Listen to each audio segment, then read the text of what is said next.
Al igual que sucedió con las distintas culturas que siguen el cristianismo, el judaísmo o el islam, existieron varios pueblos en la antigüedad que seguían la religión celta, una de las 5 religiones europeas más antiguas de las que se tenga constancia en el registro arqueológico.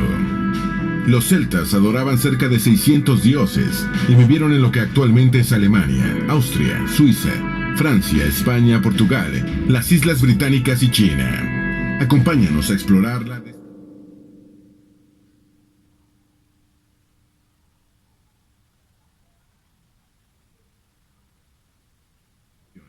Para mantenerte al día con nuestras actualizaciones.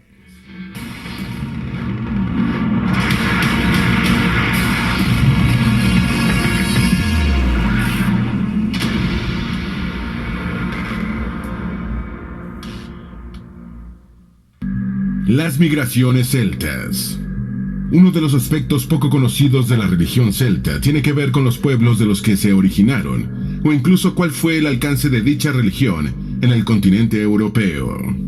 De acuerdo con el Dr. Victor Mayer, profesor de estudios chinos en la Universidad de Pensilvania, 2 milenios antes de Cristo, los antiguos celtas europeos emigraron a diferentes zonas. Algunos viajaron hacia el oeste, a la zona de Gran Bretaña e Irlanda. Otros tomaron una ruta hacia el norte, dando origen a las tribus germánicas, mientras que una tercera rama de europeos se encaminó hacia Xinjiang, China, dando origen a los enigmáticos tocarios.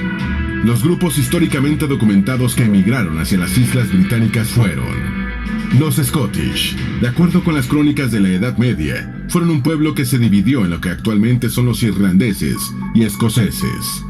Se cree que llegaron en balsas a Irlanda y Escocia desde España hace unos 1000 años antes de Cristo. No obstante, los descubrimientos arqueológicos de los últimos 2 siglos señalan que llegaron al territorio que ocupan hace 4000 años antes de Cristo. Los galos. Su nombre fue otorgado por los romanos para denominar a los habitantes de un territorio muy extenso en la antigüedad denominado Galia, en torno al año 52 a.C. Los galos habitaron en lo que actualmente se conoce como Bélgica, Francia, Holanda, el oeste de Alemania y de Suiza, España y el Reino Unido. A los descendientes de este grupo se les denomina galeses en Inglaterra, galos en Francia y gallegos en España. Bretons. Fue un grupo que emigró del noroeste de Francia y se asentó allí durante la Edad de Hierro, adquiriendo el nombre de britones. Una parte emigró posteriormente hacia Inglaterra, dando lugar a los britanos. Se consideran, junto con los galos, uno de los grupos más antiguos de las Islas Británicas. Al igual que los galos, tuvieron grandes conflictos con los romanos, quienes los derrotaron en torno al siglo I después de Cristo. Los pictos eran un conjunto de pueblos que vivían en lo que actualmente es el norte y el este de Escocia, durante la Antigüedad tardía y la Alta Edad Media. El maestro romano Eumenios les dio ese nombre en torno al año 260 después de Cristo, debido a los tatuajes que llevaban pintados en el cuerpo. Su lengua y la mayor parte de su cultura se consideran extintas hacia el año 950 después de Cristo. No obstante, algunos especialistas piensan que se fusionaron con algunas tribus británicas, galas, escocesas e irlandesas. El segundo grupo de emigrantes dio origen a las culturas Hallstatt y la Atene en la arqueología. Sus principales descendientes fueron los helvecios, quienes vivieron entre los Alpes, el Jura suizo, el Alto del Rin y el lago de Ginebra. Y para finalizar, el tercer grupo celta fue el de los tocarios, quienes emigraron a China hace más de 3000 años. Es un grupo que todavía está en estudio, se dio a conocer en Occidente, bien entrado el siglo XXI, y su historia la detallaremos más adelante. El Cheddar Man, el antepasado de los primeros celtas. Una de las consecuencias de la emigración de los pueblos celtas a las distintas regiones fue la hibridación con las poblaciones locales que eran mucho más antiguas. La primera evidencia de este mestizaje fue un esqueleto masculino denominado Cheddar Man, encontrado en la cueva de Cogue, en Somerset, Gran Bretaña, a comienzos del siglo XX. Dicho esqueleto vivió en la región hace 10.000 años antes del presente, y se pensó en un primer momento que era un hombre rubio y caucásico, porque eran los rasgos típicos de la población donde se encontró. No obstante, tras hacerse un análisis de ADN a finales del siglo XX, se descubrió que era un hombre de tez oscura y ojos azules, cuyos ancestros provenían de África y el Medio Oriente, que llegaron probablemente a Gran Bretaña a través de un antiguo puente terrestre llamado Doggerland, que conectaba la región con la Europa continental. Tras realizar una comparación con el ADN de la población local actual, se descubrió que el Cheddar Man había tenido hijos cuya descendencia se cruzó con las poblaciones posteriores de la región a lo largo de 10 siglos, lo que lo convierte en antepasado de los primeros celtas. El análisis también descartó un vínculo ancestral con los otros esqueletos encontrados en la cueva de Gold, 13.000 años antes del presente, que parecen haber realizado rituales de canibalismo, en los que devoraban los dedos de las manos y los pies humanos, posiblemente después de hervirlos, y bebían de copas de calaveras pulidas. Los caracoles y la tumba de Ballinahati. Las primeras evidencias de los pobladores de Irlanda son de carácter indirecto. Los investigadores analizaron el ADN del caracol de madera irlandés y lo encontraron estrechamente relacionado con las especies que se encuentran en los Pirineos franceses.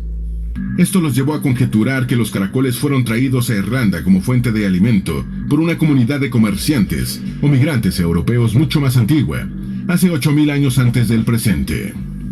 Pero como no se han encontrado esqueletos humanos en Irlanda de esa antigüedad, no se sabe con seguridad qué fue lo que pasó con estas personas.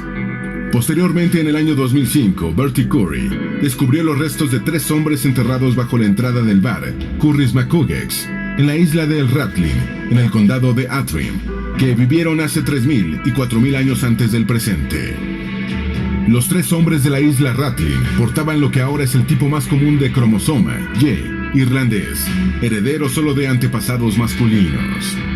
10 años más tarde se encontró un esqueleto femenino de unos 5.000 años antes del presente, en una tumba en Ballinahati, cerca de Belfast, Irlanda. De acuerdo con los estudios realizados por los genetistas del Trinity College de Dublín, el ADN extraído de los 4 esqueletos evidencia un mestizaje entre 2 grupos de migrantes que llegaron a Irlanda probablemente a través del sur del Mediterráneo. El primer grupo provenía del Medio Oriente, transmitió la tendencia al cabello negro y ojos marrones. Estas personas también trajeron consigo la variación que permite la digestión de la leche en la madurez. Gran parte del mundo se vuelve intolerante al azúcar de la lactosa después de la infancia. Incluso, pudieron haber traído el idioma que se convirtió en lo que ahora es el irlandés. Por otro lado, el segundo provenía de la estepa póntica del sur de Rusia y trajo los ojos azules y un trastorno sanguíneo hereditario llamado hemocromatosis, una condición genética opuesta a la anemia, en la que la sangre absorbe demasiado hierro, que es común en Irlanda y que a veces se le llama la enfermedad celta. Según los arqueólogos de la Universidad de Queen's en Belfast, el grupo del Medio Oriente introdujo el ganado, el cultivo de cereales y la cerámica, mientras que el grupo ruso introdujo la metalurgia, elaborando armas, herramientas y adornos hechos en cobre y oro. El pueblo enterrado de Carnoustie. Muchos descubrimientos arqueológicos importantes son producto de la casualidad. Cierto día, mientras realizaba la construcción de 2 campos de fútbol en Carnoustie, en la costa este de Escocia, se descubrió un extraordinario tesoro metalúrgico de 2.800 a 3.000 años antes del presente. De acuerdo con Gard Archaeology, la empresa que realiza las excavaciones arqueológicas, dirigidas por Alan Hunter Blair, se encontró una punta de lanza decorada con oro, una espada de bronce con su vaina de cuero y madera y un alfiler. El ornamento dorado de la punta de lanza es importante porque se han encontrado pocas puntas de lanza similares en Gran Bretaña e Irlanda, entre ellas un tesoro de armas hallado en 1963 en Pewdix Farm, en las afueras de Dundee y cerca de Carnoustie. Los 2 tesoros de armas, el de Pewdix Farm y el de Carnoustie, ofrecen indicios sobre la riqueza de la sociedad local guerrera, señaló Alan Hunter. Las armas no estaban aisladas, sino que estaban enterradas en un asentamiento conformado por 12 viviendas de planta circular, probablemente fechadas en la Edad del Bronce, y junto con los restos de 2 salones rectilíneos que posiblemente datan del Neolítico. La necrópolis de Sion. En torno al año 1900 después de Cristo, el arqueólogo Paul Reineck encontró un campo de urnas funerarias de origen celta en Hallstatt, Austria, de unos 3.250 a 2.450 años antes del presente. Dicha cultura fue considerada durante muchos años el punto de origen de los primeros celtas en Europa continental.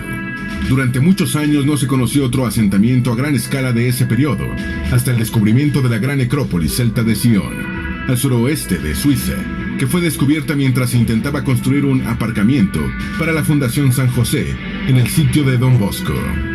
Allí se encontraron 3 tumbas excepcionalmente ricas pertenecientes a una gran necrópolis celta de unos 2850 a unos 2400 años antes del presente.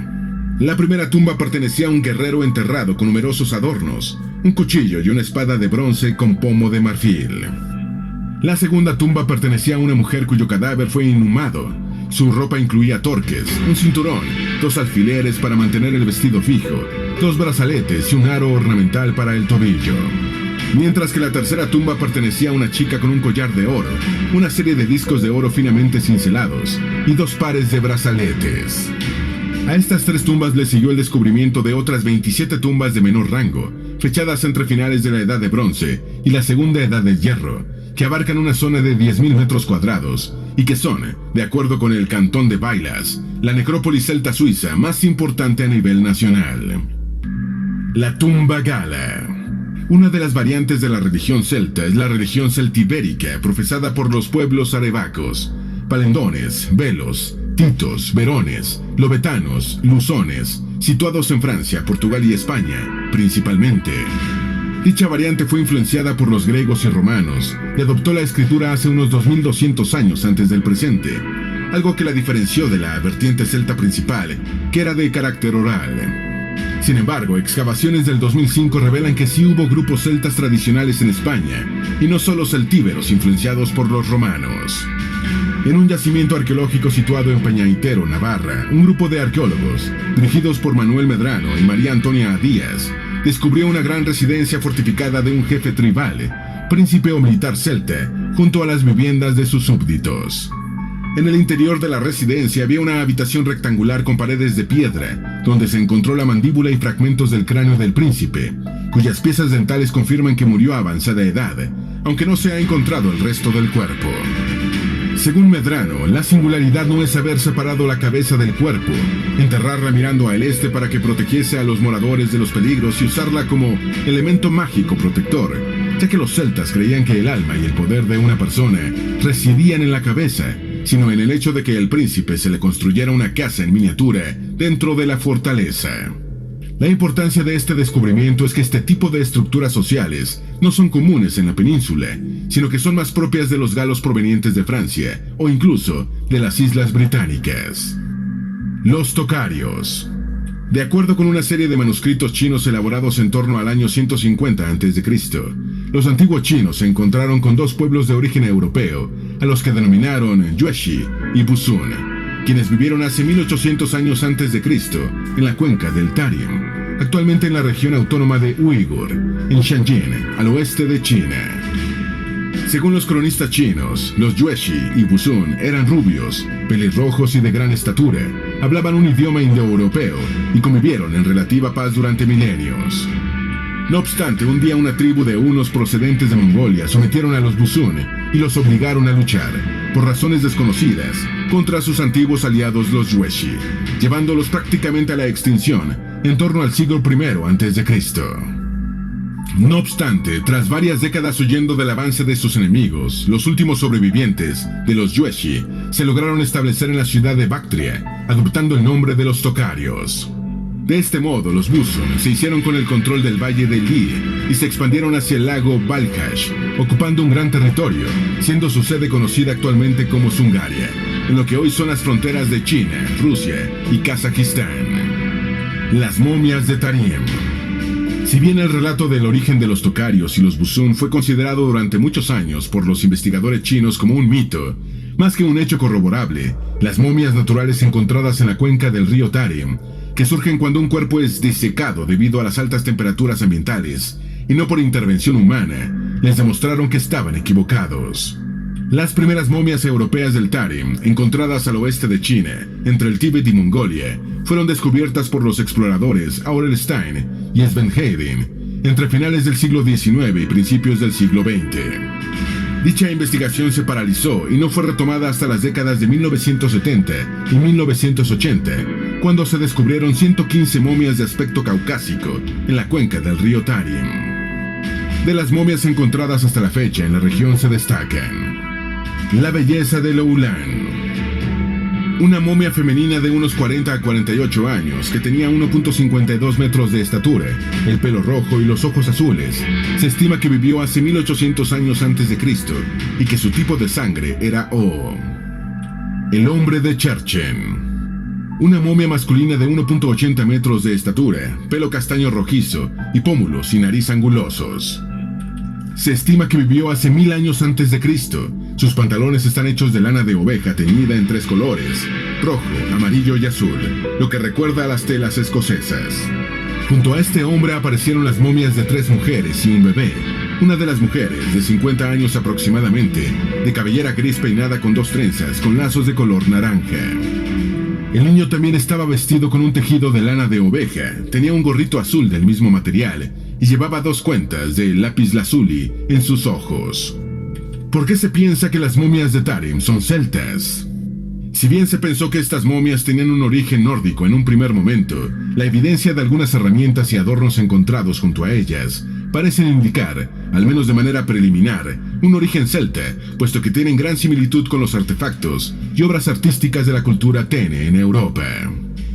La razón de que no se diera a conocer la existencia de estas momias europeas en Occidente, hasta bien entrado el siglo XXI, se debió a los problemas políticos que enfrentaba China con sus vecinos por reclamaciones territoriales que coincidieron con las fechas de los descubrimientos arqueológicos. El mundo cambia y la ciencia también. Durante muchos años se pensó que los ancestros de los celtas eran caucásicos, algo que fue desmentido por los estudios de ADN, que revelaron que los primeros habitantes de las Islas Británicas provenían del Medio Oriente. Tampoco se pensó que había tumbas celtas tradicionales en España, y los descubrimientos arqueológicos demostraron lo contrario. Igualmente, nadie pensó que los celtas hubiesen llegado hasta China y tenido una descendencia mestiza con las poblaciones locales. Pero la evidencia arqueológica y los estudios genéticos demostraron que sí sucedió. ¿Cuál será el nuevo gran descubrimiento sobre los pueblos celtas que nos depara el futuro? Esperamos que este video te haya sido útil. Si tienes algo que agregar, por favor, compártelo con nosotros en la sección de comentarios.